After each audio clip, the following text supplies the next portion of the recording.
We're making tacos tonight, easy tacos, for our Wednesday night Bible study that we have here with our adult children. My oldest daughter actually requested tacos, so we're going to show you how we do just regular ground beef tacos.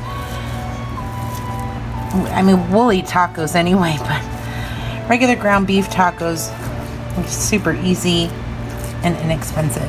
Right here I have about 2 pounds of lean ground beef. Now, if you don't use the extra lean ground beef, like it's like lean, like turkey breast lean. And sometimes you have to put a little oil in the pan. I didn't, so we'll see how it goes. This pan's pretty well seasoned.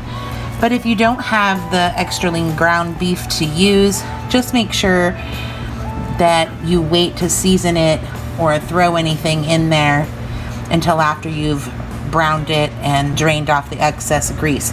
Unless you like grease. If you like grease, go for it and add it all in. I just find that we don't prefer the grease.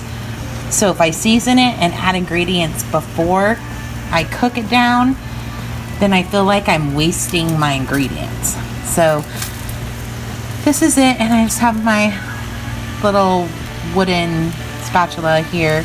I like my hamburger meat for tacos really kind of chopped up pretty small. In fact, like we have two things that we'll say if one of the kids is learning to cook or something and they're making something other than like spaghetti or tacos, and they'll say, how do I do the meat? And I'll tell them, like taco meat or like spaghetti meat. It's technical terms in this house. Just like, what do I season it with? The trifecta. Trifecta plus oregano, or trifecta is salt, pepper, garlic, and garlic. No. Yeah, I thought it was onion too. Then it wouldn't be the trifecta, it'd be the fourfecta. Oh, sorry. Top fourfecta. Meat. Okay, so this is just browning, medium high heat. Because I don't need to drain it off, I'm going to start adding my ingredients now. This isn't an exact science. Like, I just didn't feel like chopping more onions. So I'm adding a little bit more than a half a cup of chopped onion. And I'm so happy that I just stuck the raw meat spatula in my measuring cup, and now I have to wash it before putting anything else in it. Yay, me, way to save a step. Right there, that's one habanero, one of Connor's habaneros, chopped up seeds and all. It was a rather small one, but normally if I didn't have a habanero or jalapeno or whatever on hand, I would use either crushed red pepper flakes or cayenne pepper for seasoning. And if you don't want it to be too spicy, don't add too much. I just tend to use things like peppers or, cayenne and different things like that, because then I feel like I don't have to add as much salt. And for me personally, I have to stay away from salt. I feel like peppers bring out the flavor, kind of like salt does. I'm still going to add salt, just not as much as I normally would. A little bit of basil for putting in. Not washing that cup. Because we have an excess of tomatoes, I just chopped some of our tomatoes from our garden up, and we're gonna let those cook down. Now, typically I know the rule of thumb about putting tomatoes in a cast iron skillet, and I try to be a rule follower, but when it comes to something that I'm gonna cook that I'm not going to have in the cast iron skillet for very long, I tend to live on the edge a little bit. So that's a soup spoon. So maybe a tablespoon of garlic. Stir it in.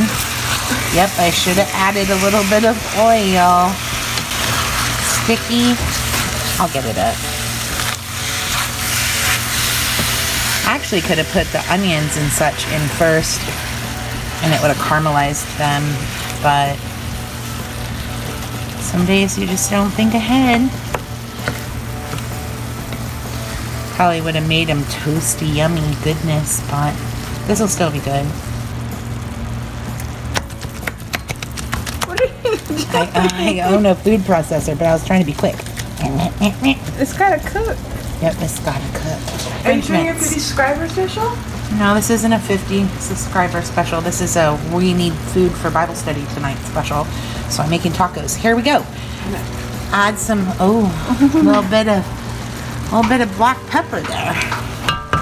Maybe it's not quite enough. I have to tell you, my spice cabinet was a disaster always, no matter how hard I tried. And then Trent bought me these. And they're super cool. They have a pour, and a sprinkle, and a magnet, so they go on the side of my fridge. And then I just, because I buy spices in bulk, I just keep the extra spices in jars in my pantry or at a chili. It makes it look a lot nicer. See, it looks so much nicer. I don't have a before. I'm not even sure I would feel comfortable showing the before.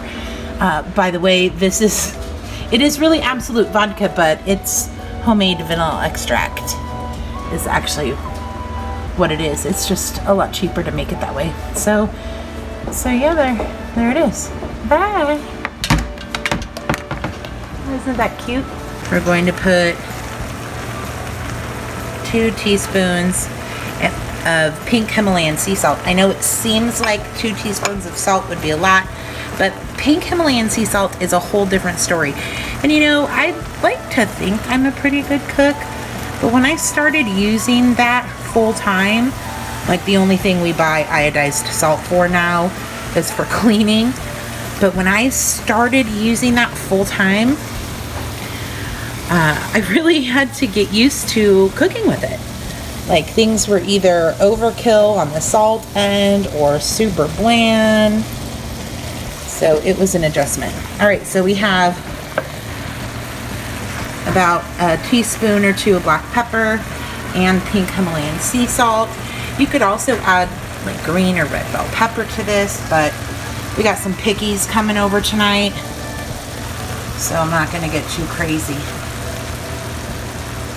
Like a half a tablespoon of paprika.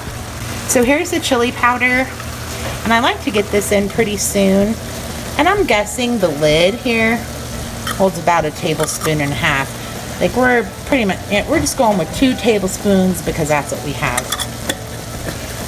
I like to get the chili powder and cumin. I'd say this is probably like half a tablespoon of cumin in kind of in the beginning, because I don't like the taste of, or the texture of, like uncooked raw cumin or chili powder. Like, not raw, but just dried and not cooked. It's really mealy and granulating, like, I don't know, words.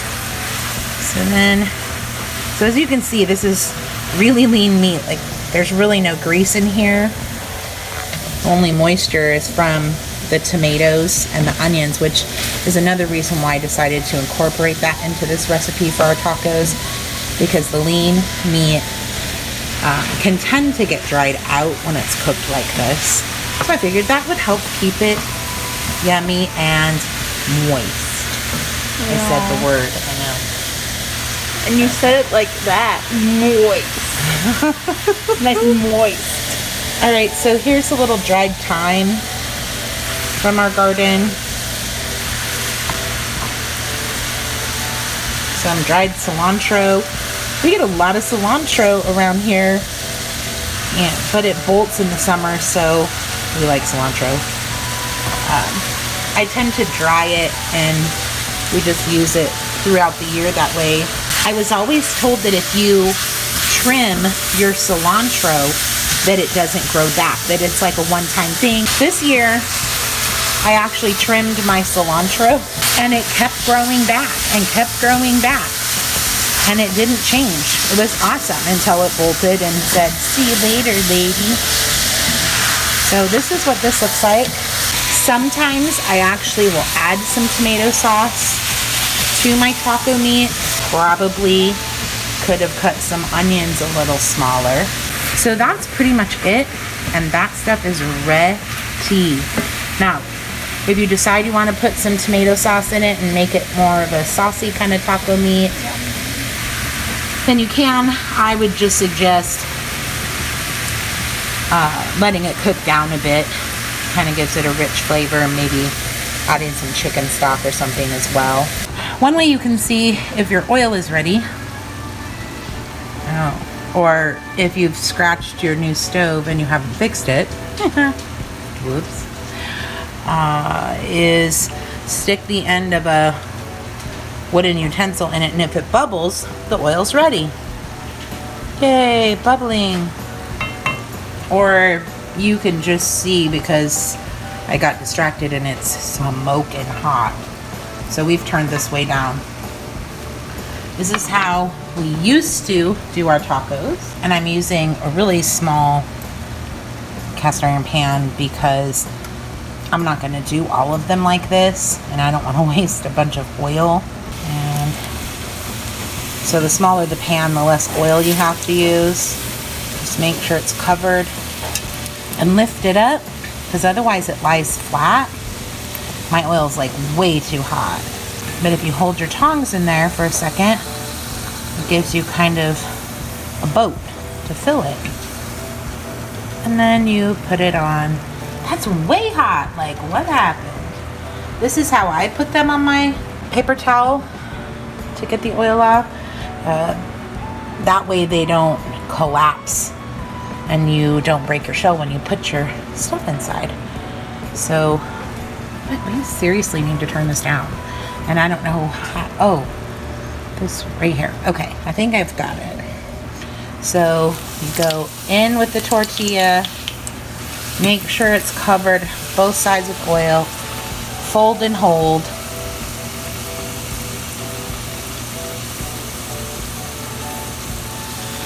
Then fold and hold again. Probably like 15 seconds maybe. And then set it to drain. So if you don't want tacos and you want to open up a can of beans and just make tostadas, then you just leave it in there flat and you have a tostada shell. Okay, that's much better. Our oil. I mean, you do you, but I'd rather have a little grace and cooking time than be paranoid that I'm gonna burn it. There's a happy medium. You don't want it too cool because the tortilla will just absorb all the oil.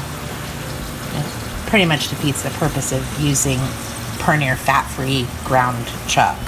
So, yeah. Oh, speaking of, we've used turkey meat for our taco meat, lots and lots too.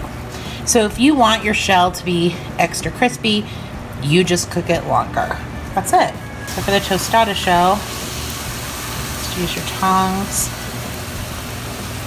If it starts to get a bubbly on it, I use the end of my tongs, or you could use a fork to stab the bubble.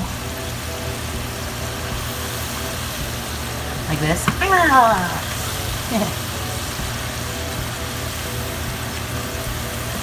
So even though there's oil on the top here, obviously the oil towards the bottom of the pan is the hotter oil, so you are still going to want to flip it. We've even made our homemade chips like this. A lot of times when we make our homemade chips, we use a pizza cutter and we cut it into triangles. But we've also done it like this, and people just break it off themselves. Oh, FYI, if you don't want your brand new glass top stove to get these etchings on them, don't allow your homemade laundry soap to boil over. Yeah. I know I can fix it. I just have to find the time. There you go. And for tostada, I would open up one of my pre-canned jars of pinto beans, mash them up or not, throw them on here with some taco meat and everything you put on a taco. This is the other way that we've started to do our taco shells now. We call them a dry fry taco shell. And what we do is we have our hot skillet and we don't have any oil in it. And we put a corn tortilla in there like that. And when it starts to kind of steam, you just flip it over. You should probably use tongs. I've just done this a lot. It's probably safer to use tongs. Just kind of flip it and it gets toasty and warm. I usually use a bigger pan for this and I could do a lot at once. Or you could wrap them in foil and throw them on your barbecue or in your oven, I guess. We usually just do this. Look at that toasty goodness. With these, they don't get hard like a crunchy taco shell, but they're still really good. And our favorite meat to put in this is like el pastor or carnitas. Same thing, kind of. Chicken, shredded beef, carne asada. Now you know why I use my fingers. And that's it. Just kind of bend it and you're done. Alright, let's plate it up. So this is one of each I put on the plate. We like to put our cheese first because then it melts. But you could put your lettuce first. So cheese, some shredded lettuce. I'm doing this on my own. Abby's doing something else. Some tomatoes, some onion, and you could put sour cream, fresh cilantro, salsa, anything like that on there as well. Hope you enjoyed this video. Thanks for watching. Have a blessed day.